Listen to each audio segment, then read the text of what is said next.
In a hurry to get divorced without the involvement of his convicted wife, the husband came to court with his mistress and mother-in-law. Just as there was a knock at the door. "Well, listen, you're a woman, they won't give you much. And besides, I will support you with all my might.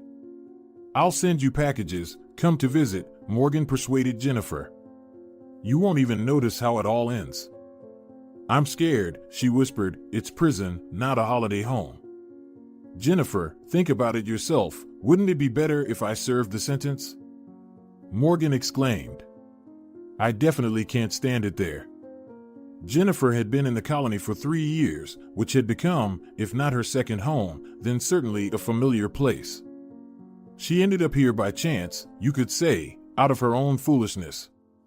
She trusted the partners her husband brought in. They, of course, promised mountains of gold and all kinds of assistance.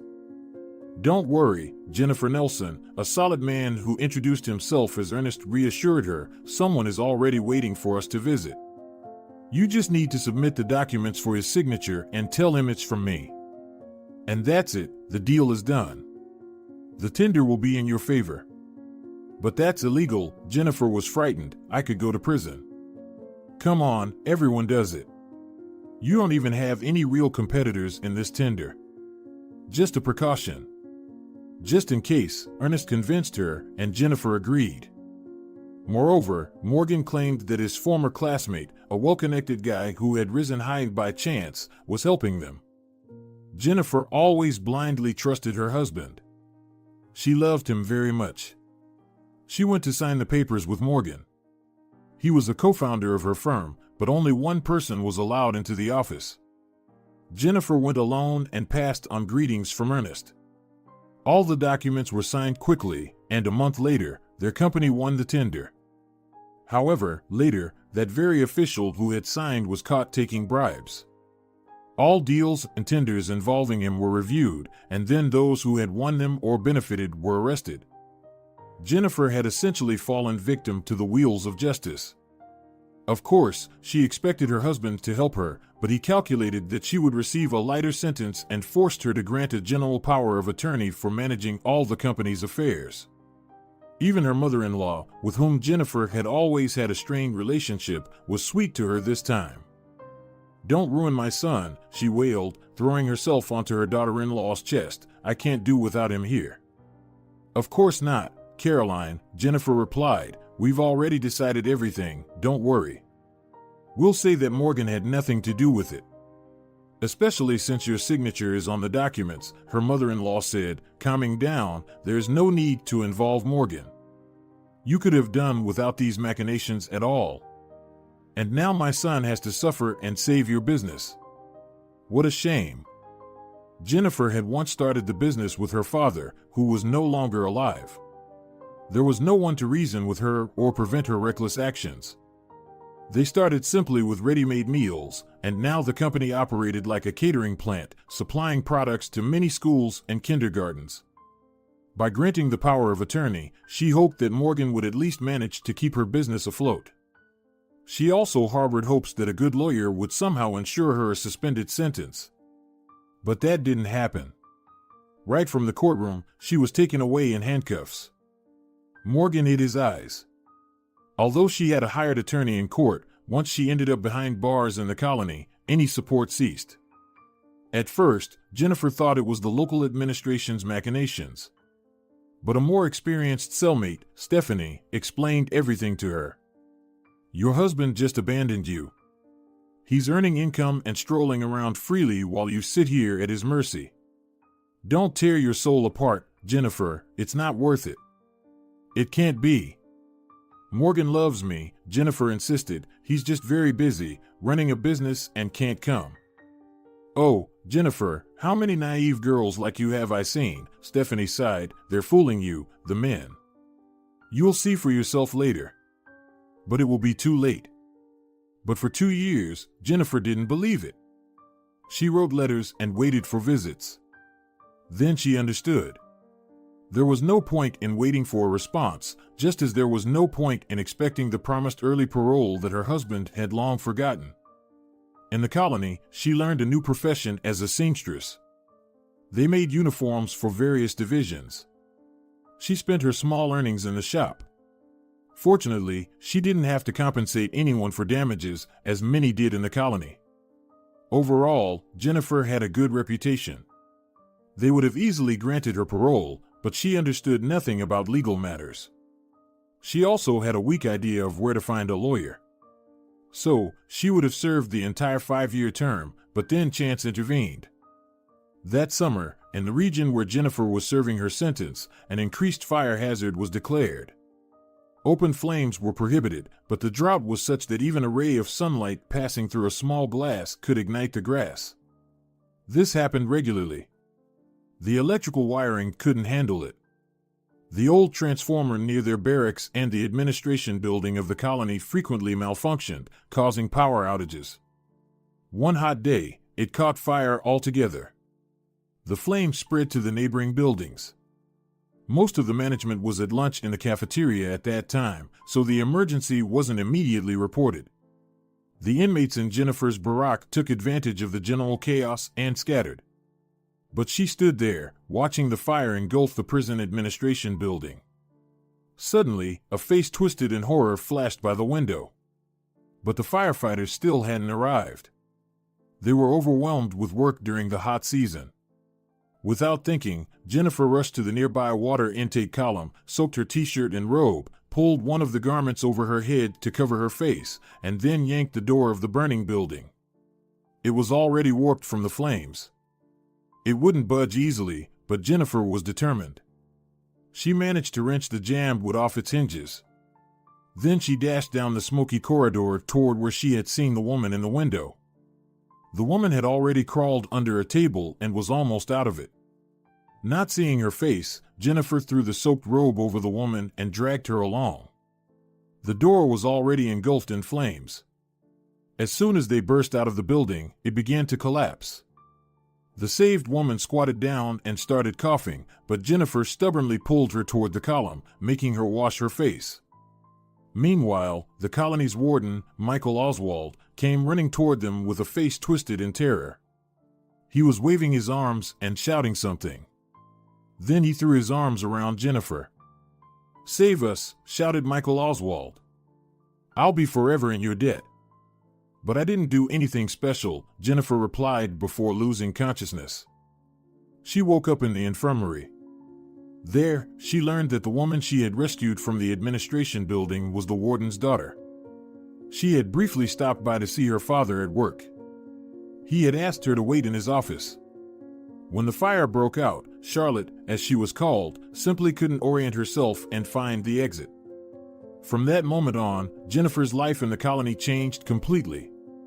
She began receiving packages from Charlotte and started wearing the nice sports suit gifted to her by the woman she had saved. The warden personally ensured that her application for early release was processed on time. Very soon, Jennifer was supposed to be free. Morgan, on the other hand, was not wasting any time. Having sent his wife to prison, he felt quite confident as the master of the business. However, the business was not doing particularly well in his hands. By the end of the first year, he sold the catering plant using the general power of attorney. Then, all the property acquired during their marriage was auctioned off, including Jennifer's personal belongings. Morgan understood well that if his wife returned, he would have to give everything back and explain why he had not supported her all these years. Therefore, after selling everything he could, he filed for divorce. This procedure was as simple as possible for him due to the absence of children. Additionally, Jennifer was incarcerated, which made things even easier. The court quickly decided in favor of the unfortunate deceived husband. However, he still had to go to court with those with whom he had to sever ties. He was unwilling to return their money or pay compensation for breached obligations. The court cases had already dragged on for a year. The final hearing was about to take place. By that time, Morgan had changed his residence. He bought a second apartment in his mother's name and moved all the money to Caroline Oldman's accounts. Now, even if Jennifer were to be released, it wouldn't change anything. She would be left with only debts. According to the documents that her husband concocted with experienced lawyers, the property was sold at minimal cost, and Morgan found himself unemployed. Of course, he told everyone how treacherously Jennifer had deceived him, setting him up with her winning tender. He wisely kept his involvement in it a secret. In the new apartment, which was registered in his mother's name, Jennifer's ex-husband was not living alone. He had been dating Gabrielle, a former secretary and friend of Jennifer, for 2 years. The girl was beautiful but not particularly smart, yet she knew how to see her own benefit. Gabrielle began to comfort Morgan right after Jennifer ended up in the colony. She genuinely believed she owed nothing to her former boss. Morgan was not involved in any business matters at the time. He happily squandered the money he received for his now ex-wife's assets and was absolutely content. He was sure that Jennifer would return from the colony only in 2.5 years. During that time, he could easily erase all traces of his machinations. He and his mother had already planned to move to a city closer to the sea, a beautiful and sunny one. Meanwhile, Jennifer was preparing for her conditional early release and worrying about how her husband would greet her. Did he miss her? Had he managed the business? These were questions she asked herself while secretly knowing the answer. Her barack mates added fuel to the fire. The women were much more experienced than 30-year-old Jennifer. Many had already served multiple sentences for economic crimes and fraud. They advised her not to notify anyone in advance about her release. Of course, she wanted to call her husband, but she listened to them. She postponed it for later. Jennifer, you need to understand. First, you have to assess the situation. What if he has someone else now? Anything can happen. Come back, take a look around, and then figure things out, suggested the experienced Stephanie. My first husband, managed to die while I was serving my sentence. I only found out when I got out. I still can't believe Morgan could betray me, Jennifer replied. Who knows what circumstances there were? Maybe his competitors overpowered him or something else. In business, you just have to let your guard down, and they'll eat you alive. Well, Jennifer, you really have twisted things, Stephanie smirked. There's no need to pity him. If he were a decent guy, he would have been sending you packages. But this... TCH, he's not a man at all. These arguments went on endlessly during their free time from work. Jennifer grew more anxious and withdrawn. Just before her release, the warden, Michael Oswald, approached her. He asked her to come to his office. Once inside, he seated Jennifer in front of him and said, I understand everything. You have a difficult task ahead, to return to normal life. Early release will simply allow you to go free, but you've likely already lost your reputation. Yes, I understand, Jennifer replied. But I can definitely rise up and not fall again. I'll be more cautious. And one more thing, I don't know how to say this, Michael Oswald hesitated, but, a year ago your husband offered me a bribe. Well, to be precise, people came on his behalf. They really begged me not to let you go early, but you understand, my conscience is worth more. I have no complaints about you. You've atoned for your guilt, and that's my opinion. I don't believe Morgan could do something like that to me, Jennifer exclaimed. Surely, it was my mother-in-law who did this. She never liked me, and here was such a chance to leave her hated daughter-in-law in prison longer. I just wanted to warn you, Michael Oswald replied. We see different situations here, and relatives don't always behave the same way. I would advise you not to tell anyone about your release yet, but to come and see the situation for yourself. Yes. Mr. Michael, you share an astonishing agreement with my roommates, Jennifer responded. Okay, I'll heed this advice, though I'm sure this is all just a silly misunderstanding. A week later, she was released.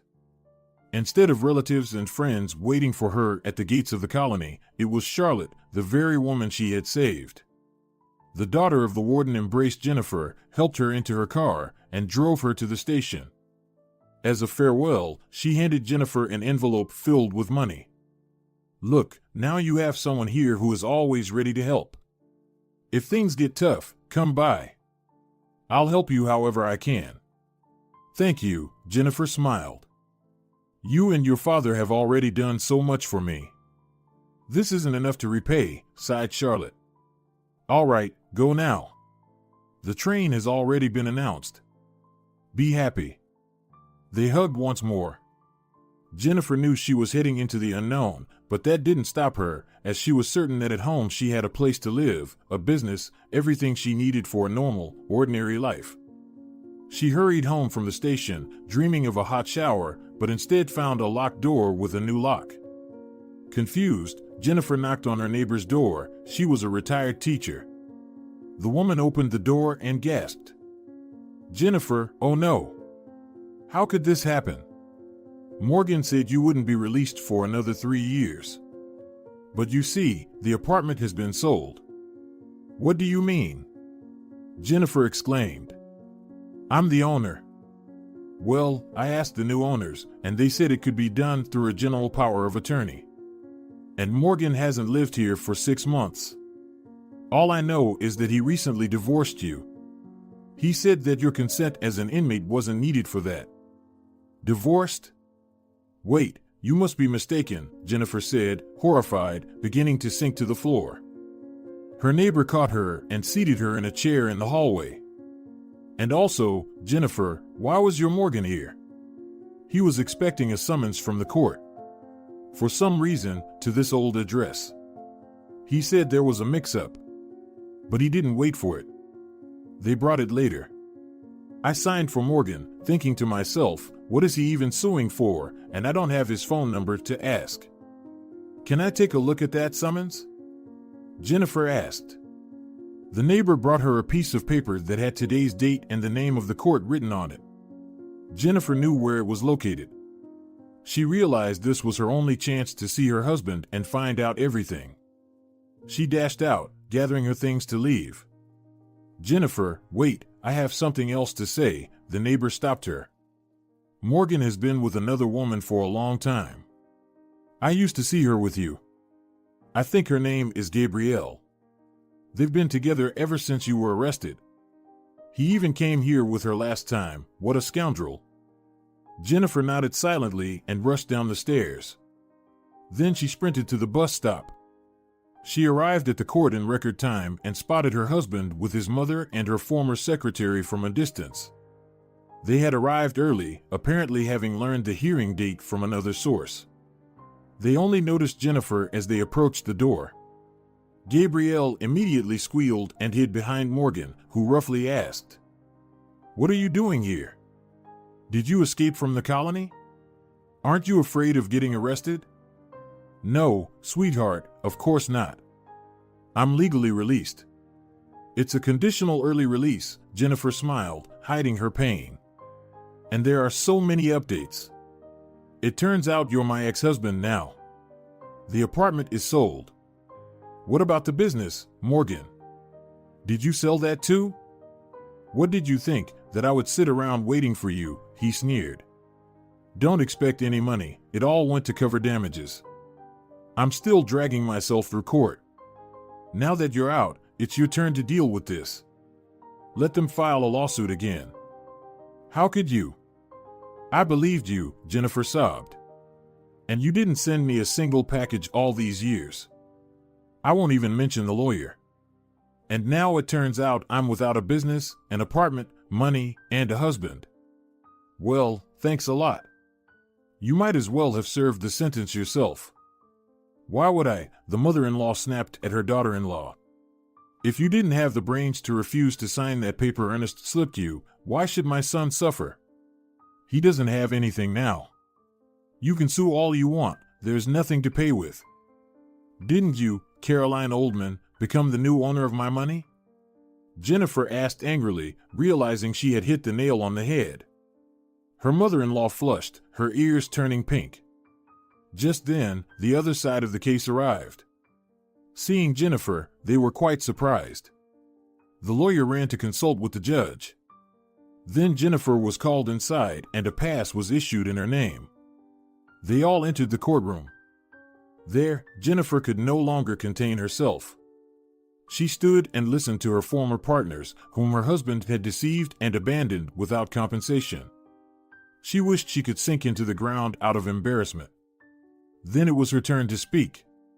To the judge, Jennifer stated, "You see, I just returned to the city today.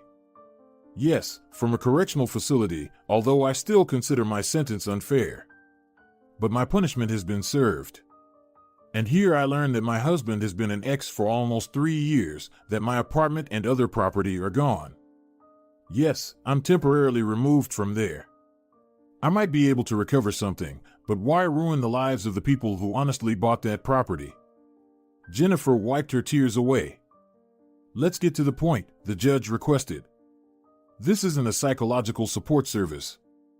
"I am addressing the issue," Jennifer sighed. "Using the general power of attorney in his name, my now ex-husband sold all the property and now wants to make me the guilty one. But it doesn't matter. In any case, if this matter continues, it can only be after I review it." Unexpectedly, the plaintiff's side requested the floor. The judge allowed them to speak, and the owner of the company said, "Personally, I have no claims against Jennifer Nelson. If she will participate as a party in the proceedings, the lawsuit will be withdrawn." "You want to withdraw the lawsuit," the judge clarified. "Very well. Then the hearing is adjourned." While the clerk was preparing the paperwork and other formalities were being observed, a former partner approached Jennifer. "You know, I really feel for you, but I don't know how to help here. Your now ex-husband simply destroyed everything that was created before him. I can only spare you the obligation to pay damages." "Thank you very much," Jennifer replied wearily. "I understand everything. And I'm very grateful." She left the courthouse and sat down on the nearest bench. Her head was spinning. As she sat there, her former husband emerged from the building, smirking. He approached her and sneered. "You came back just in time." "Thank you. You got off easy." "Morgan, how could you do this to me?" Tears filled Jennifer's eyes. She still loved him despite everything. "For so many years, my father and I built this business, and you lost everything in just 2 years." "What was there to lose?" her ex snapped. "They swooped in like vultures as soon as you went to jail. No one wanted to deal with us. Contracts were canceled. I barely managed to sell everything off for cheap and settle some debts. By the way, don't forget to pick up your copy of the divorce certificate. I've already received mine. Just in time, too. A little longer, and I would have had to split the property with you in court. But we parted ways easily, without unnecessary formalities." "And Gabrielle, how did you end up with her?" Jennifer asked. "Was it during our marriage?" "Well, it depends on how you look at it. After your arrest, we got together. She helped me navigate your big business and everything. She knew where all your stamps and documents were kept." "I see. Thanks for the lesson, Morgan. They told me in the camp, but I didn't believe it. Turns out I'm no better than anyone else. I've also become a victim of my own trust." "Oh, don't play the sympathy card," Morgan replied. "Just be grateful you're out and alive. Don't look for me.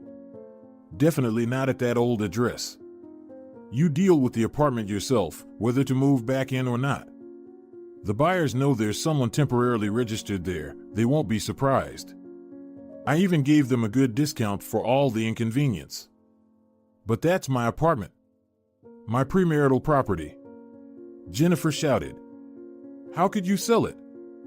"By general power of attorney," Morgan smirked. "You signed it yourself. It covered all actions in your name." Jennifer screamed and lunged at her ex-husband, but a court guard intercepted her and escorted her out the gate. "There's no need to act out here," he protested. "I'll call the police, and you'll go to the station. Don't disrupt the order, miss." Jennifer walked away silently. She couldn't afford to get involved with the police now that she was released early. She needed to sort out her accommodation. She found an inexpensive hostel and booked a place for 2 weeks. The money Charlotte had given her was safely stored in a safe. The next day, she ordered a copy of her divorce certificate. Then she went to her parents' grave. The graves of her father and mother were in disarray. She organized a thorough cleaning, bought flowers, and cried the entire time, mourning either for herself or for her loved ones. She didn't even know what made her grieve more. After waiting for the document to be ready, Jennifer took a train ticket. There was nothing for her in this city without a home or a job. Jennifer returned to the place where she had served her sentence. She had nowhere else to go. It would be absurd to move back into the apartment where she was registered, especially now that new owners lived there. From the station, she called Charlotte and explained the situation. Charlotte agreed to help. She came and picked Jennifer up from the station. "Hi. So, did your worst fears come true?" Charlotte greeted her with a question. "No worries. I'll help you however I can. You're not afraid of work, are you?" "No, but you understand, with my release certificate, not many places will take me. It's not the best recommendation. Half the city is like that. Many people have nowhere to go after being released. Look, I have a room available. It belonged to my aunt, my mother's sister. She's in a dormitory, but it's clean. The neighbors are decent, and there's some furniture. You can stay there, I won't charge you anything. Meanwhile, I'll try to help you find a job." "Thank you, Charlotte," Jennifer nodded. "I'll do my best to justify your trust." "Don't mention it. I know the general details of your case." "Your father told me," Charlotte replied. "It's clear you didn't understand anything there. Your husband set you up. Don't worry. Everything will be all right." Jennifer was settled in a room at a dormitory in the city center. In the first few days, she gradually adjusted, getting to know her neighbors, mostly women. There were only a couple of men on the entire floor. She walked around the city, learning the streets so she wouldn't get lost if necessary. A week later, she called Charlotte. "Listen, we need to get you a health book. I have acquaintances looking for a dishwasher in their restaurant. Of course, it's not the position to dream of, but you have to start somewhere." "Yeah, I understand," Jennifer replied. "I don't really want to go back to working in public catering, but on the other hand, I know that field pretty well." "That's what I thought." "They're willing to pay daily at first," Charlotte explained. "If you pass the probation period, they'll officially hire you." "Thanks." "All right, I'll get the health book and call you," Jennifer said. The next day, she was already taking tests. She had to pay for the paperwork and the training. In the evening, she complained in the kitchen to Stephanie, who had also been released and was now living in the same dormitory in her own room. "Seems like someone is doing a good deed for me by finding me a job. But I still feel uneasy," Jennifer said. "Listen, Jennifer, let's skip the sentimental stuff, okay?" Stephanie smiled. "You've been sewing jackets and overcoats for 3 years, and now you can't work as a dishwasher? And besides, it's a restaurant, not a greasy spoon. You might even get fed. As long as you don't fall into despair. After being incarcerated, anger will come with time. That's normal. You're returning to life, Jennifer. But don't you dare give in to your emotions. They're unnecessary right now." "Oh, Stephanie, you'd make a great psychologist," Jennifer laughed. "You see right through all my problems and lay them out neatly. And really, why was I upset with Charlotte? As if there's a line of employers waiting for me outside my window." A couple of days later, her health book was ready. Charlotte drove Jennifer to her new workplace. The restaurant turned out to be quite upscale, one of the most expensive in the city. Jennifer wouldn't have applied there on her own, she would have been too afraid. The manager, Frank, a young guy with slick back hair, looked at her disdainfully, checked her documents, and warned her. "If I find out you're stealing, you'll be out on your ear. And if you want to know, I'm against hiring ex-convicts. But for some reason, the owner decided to take you. It's his call. But I'll be watching you twice as closely. All right, I'll do my best not to let you down, Jennifer replied, barely suppressing her anger. She didn't like this lecturing punk at all. We have a uniform, even for dishwashers. Hair must always be kept tidy and pinned up. Frank listed his requirements. We wash our uniforms ourselves. You come in wearing a clean set. We tried having the staff do it, but it turned out many neglected their laundry. Got it, I understand, Jennifer nodded. What's the schedule? When do I start the internship, and what's the probation period? For now, it'll be 6 on and 1 off. We don't work on Mondays, Frank explained. You can start your internship right now. Work for a month, and then we'll decide. By the way, think about your shoes. You'll definitely get tired running around in those heels. Better buy some cheap sneakers. Jennifer nodded. That same day, she stayed on for a shift. The restaurant opened at noon and operated until midnight, and sometimes longer for special events. Her inconspicuous appearance was actually helpful here. While clearing dishes from the tables, she didn't attract unnecessary attention. In the restaurant, a striking appearance was not favored among the waitstaff and other personnel. As Frank explained to her, that was the owner's condition. You're lucky you look like a little gray mouse, otherwise, you wouldn't have been hired at all, he sneered at Jennifer. With looks like yours, how did you manage to accomplish anything? Or is your story just like everyone else's, set up, blamed, and you're just an innocent little daisy that mean people hurt? No, I'm at fault. I decided to listen to my husband, Jennifer snapped. There's no one else to blame here but myself. Well, the manager continued to mock her. But you worked in food service, didn't you? Didn't you have enough brains to think about what you were doing? I trusted him, Jennifer justified herself, tears welling in her eyes. And it turned out to be completely in vain. Frank seemed to derive pleasure from her suffering. He repeatedly dug into the details of her biography, savoring the sordid details and constantly provoking Jennifer. The only one who defended her was the establishment's oldest employee, the cook, Bernard Patterson, the owner's best friend who also had a stake in the business. Get out of here, Frank. The kitchen is no place for fools, the elderly cook chased the manager away. And you, Jennifer, don't fall for his provocations. Can't you see how the vulture circles, looking for a victim? Thank you for defending me, Jennifer cried, grateful to Bernard. Come on, sit down and try my dish. While there's still time and the crowd hasn't come rushing in.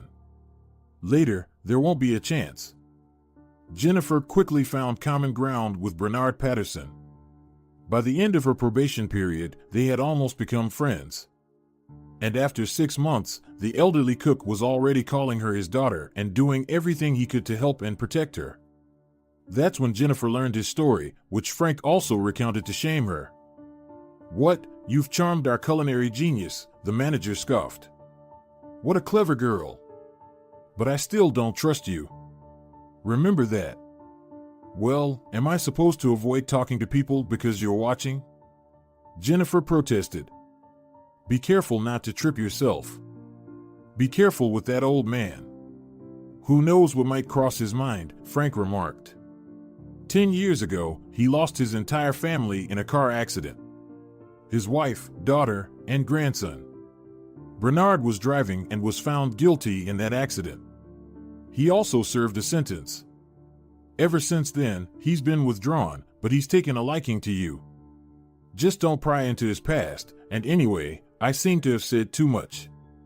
From that day on, Jennifer was particularly delicate with the cook, but she tried not to ruin his reputation and generally approached the kitchen cautiously so as not to appear too brazen. She often discreetly took home leftovers from meals that customers hadn't finished, and for a while, she managed to keep it a secret. But then changes were brewing at the restaurant. The old owner passed the business to his son. He had been ill for a long time and had planned to step back from his responsibilities even earlier. Jennifer felt shaken, like a quaking aspen. The old owner had been lenient towards former inmates, but how the new one would treat such staff remained uncertain. Moreover, there were other changes in the restaurant. One day, surveillance cameras were installed. Of course, it was for security, but Jennifer realized that now any minor infraction could turn against her. Still, she slipped up. Out of habit, after a long shift, she took some leftover delicacies for herself and Stephanie, and the next morning, she was summoned to the owner's office before her shift. Frank was there, grinning like a cat that had caught a mouse. Well, caught you, huh? I told you not to steal, he laughed. We have it all on camera. I warned you, don't associate with ex-convicts. And you too, thief. You take everything that isn't nailed down.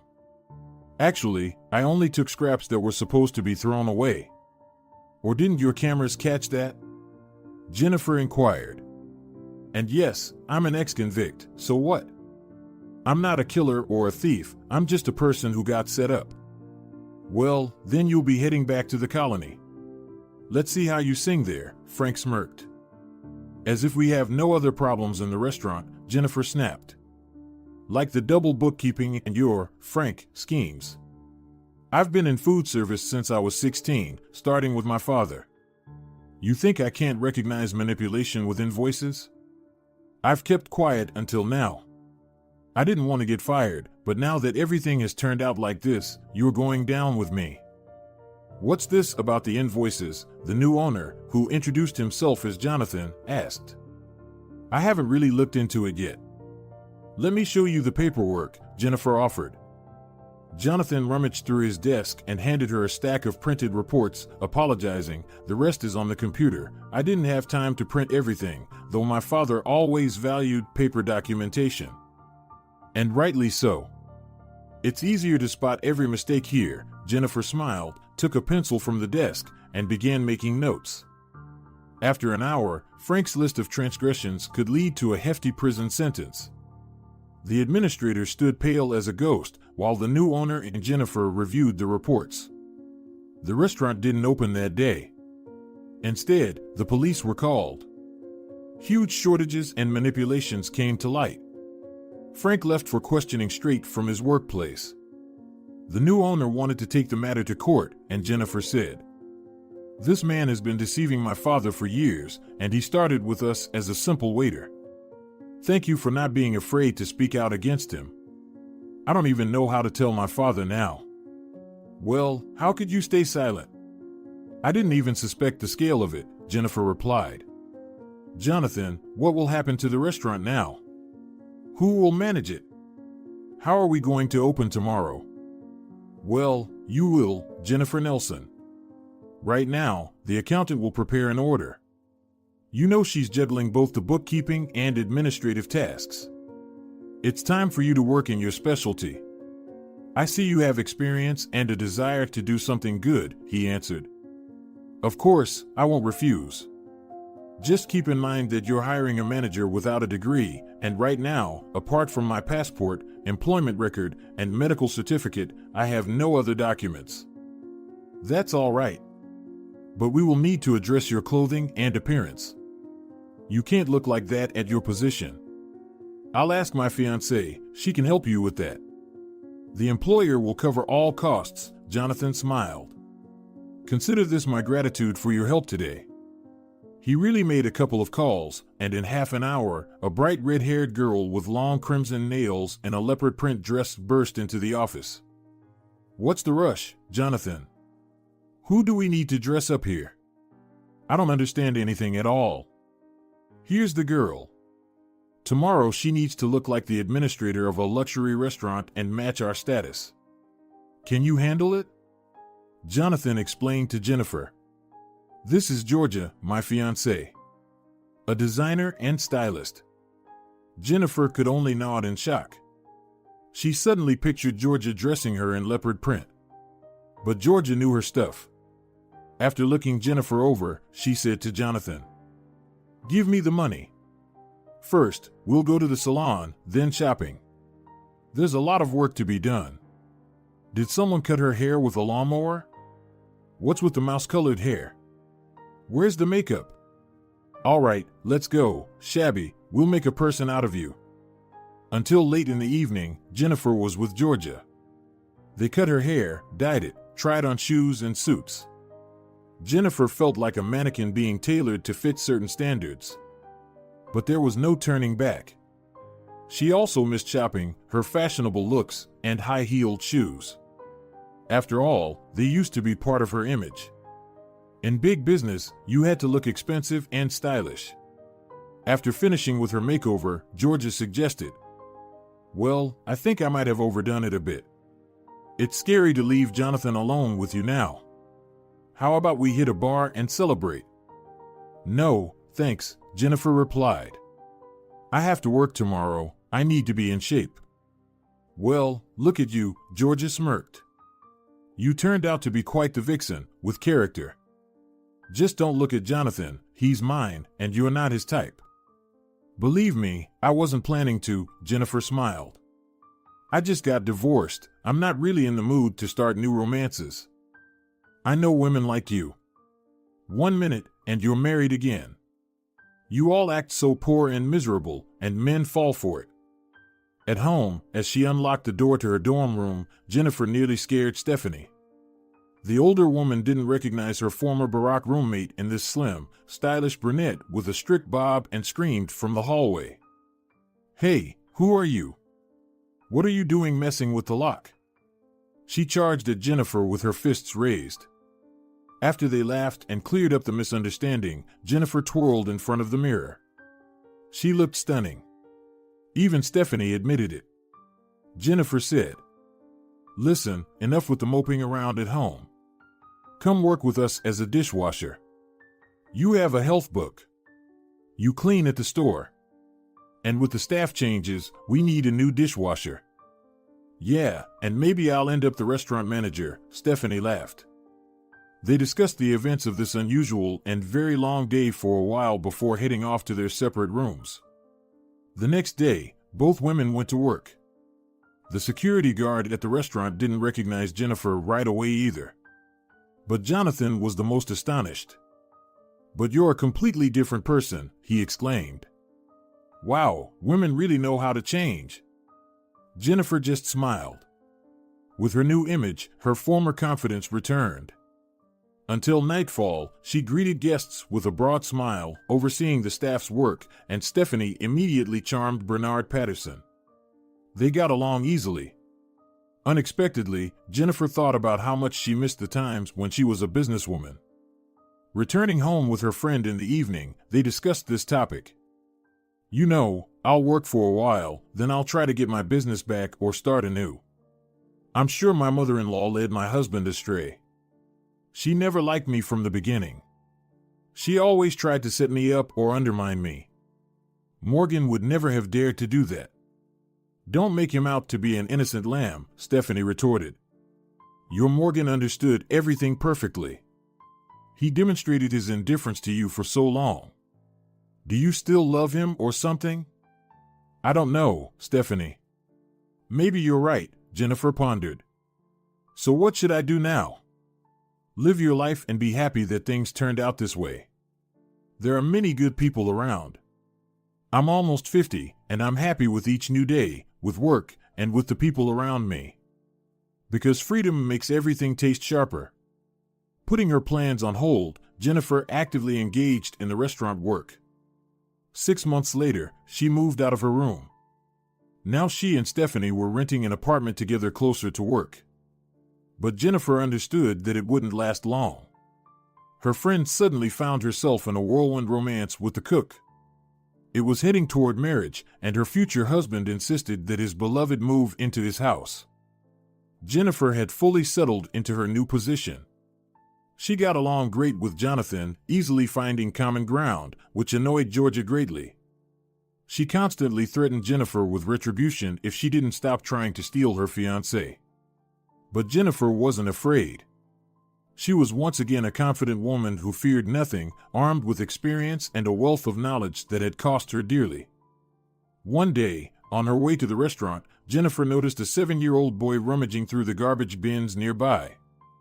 The child didn't look like a homeless kid, but rather simply unhappy and malnourished. "Come here," Jennifer called him over. "What are you looking for?" "Food for my dad and me." Mom ran away a long time ago, right after I was born, and my dad worked on a construction site but fell and hurt his back. Now it hurts him to stand and walk for too long. We don't have enough money, the boy complained. All right, come with me. What's your name? Jennifer invited him, opening the restaurant door. Don't be scared, I'll just give you something to eat, and then you can go. My name's Frederick, the boy mumbled. It's expensive here, I'd better leave. Stop it, I work here. No one's going to charge you. If you like the food, you can come every day with containers or trays. Why are you being so nice? The boy asked, surprised. Everyone usually chases me away. Because, Frederick, I know that life can be very different and everything can change easily. Like the pieces in a kaleidoscope. One day you're healthy and happy, and the next, you're sitting in prison, Jennifer sighed. She entrusted the boy to Bernard and Stephanie's care. She instructed them to feed him that day and any other days he came. A month later, everyone knew Frederick. He approached Jennifer and said, Dad wants to meet you. He's very embarrassed to take this food.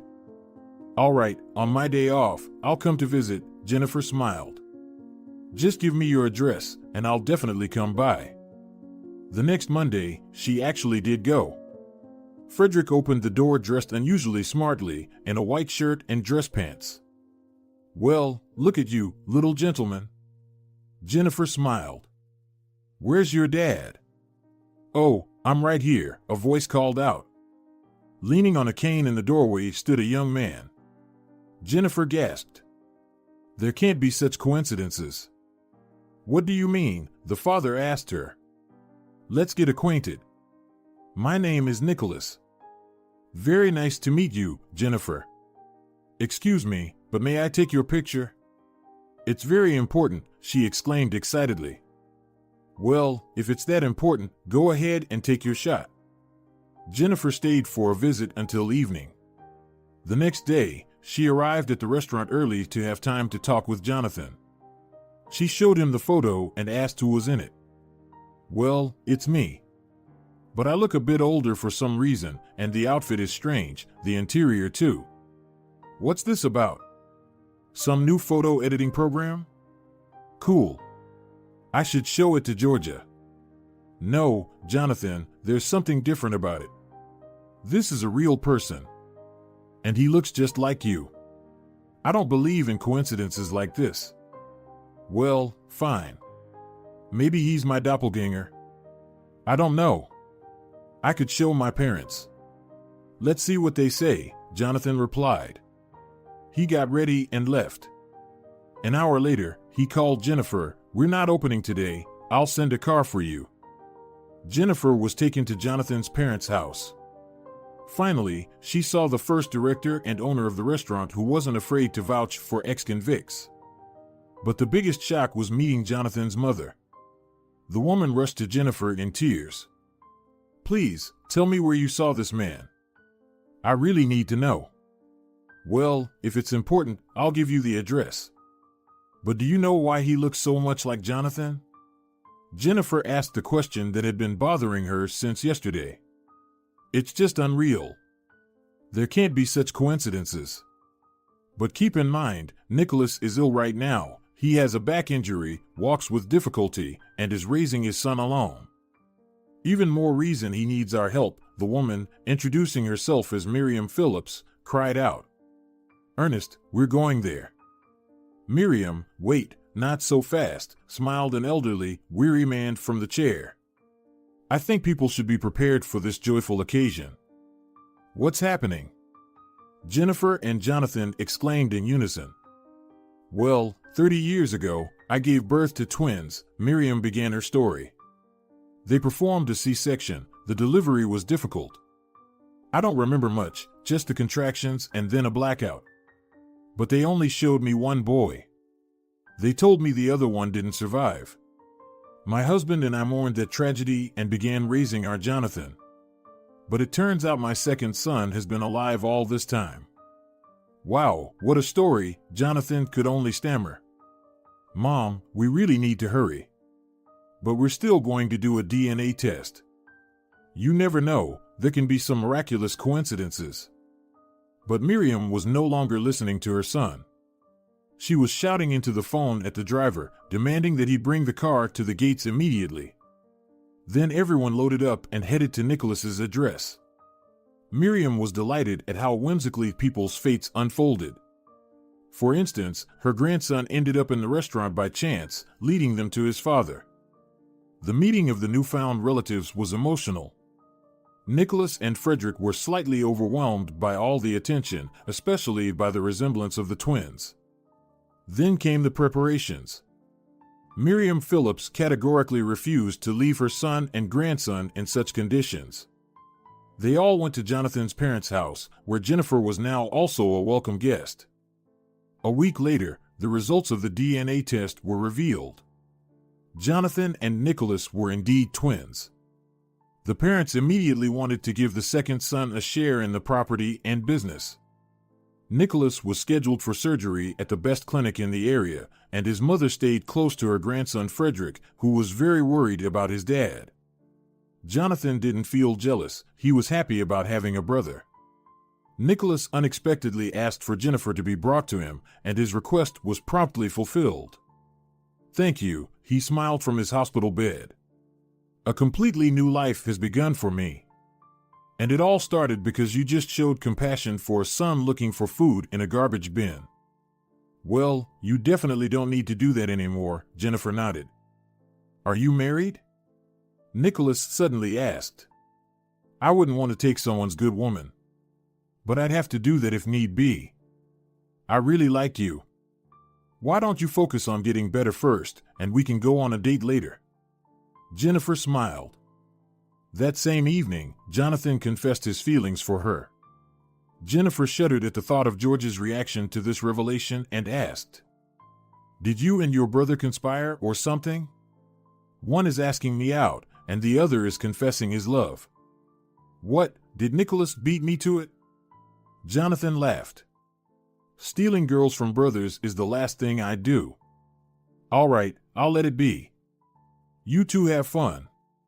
You'll have to marry Georgia. I hope you can handle that." "Of course." Jennifer burst into laughter. "At least I'll be left with my teeth and not have my hair pulled out. Your fiancée is quite the piece of work, Jonathan. I wouldn't want to cross her." "That's true," Jonathan smiled. "But we could have a double wedding. Our parents would be happy. Frederick would be too. He keeps asking about you." "All right, I'll stop by today," Jennifer promised. "But hold off on the wedding. We haven't even gone on a date yet." Their sudden romance with Nicholas quickly developed into a serious relationship. Frederick absolutely adored Jennifer. He dreamed that she would become his mother. And Jennifer herself didn't mind. She also had a great relationship with the twins' parents. With Nicholas's father and Jonathan, they discussed restaurant matters daily. With his mother, they talked about the future and raising Frederick. A month after Nicholas was discharged, he flew to a rehabilitation center by the sea with his mother and son. Georgia constantly tormented Jennifer with displays of wedding dress styles and demanded that she make a decision. They eventually decided to hold a double ceremony, meaning the brides needed to look harmonious. In the end, Jennifer simply allowed Georgia to make the choice herself. That same evening, Jennifer saw an unexpected guest at the restaurant. Gabrielle arrived at their establishment with a group of people in uniforms. She herself wore a brand new jacket with police captain insignia. In surprise, Jennifer rubbed her eyes. But nothing had changed. Gabrielle also recognized her former employer. When her companion stepped outside, she approached Jennifer. "Surprised to see me in uniform," the woman smirked. "Now I'll impress you even more. Your ex and mother-in-law have been arrested. An investigation is underway. Expect news, because the money from their accounts has been seized. You can confidently file for damages. I'll help you achieve justice." "Have you been in the police force for a long time?" Jennifer asked. "And did you work for me back then too?" "Well, of course. I'm sorry, you just got caught in the gears of an undercover operation. If I had rushed to save you, I would have jeopardized the entire case. As it is, our long-term operation has been successfully completed. A whole organized group has been arrested, including that pseudo-classmate of your husband's, your mother-in-law, and Morgan himself. By the way, he's not an innocent lamb at all. This is a gang of raiders who used schemes like his to rob lonely people like you of their businesses and homes. They even set people up for prison.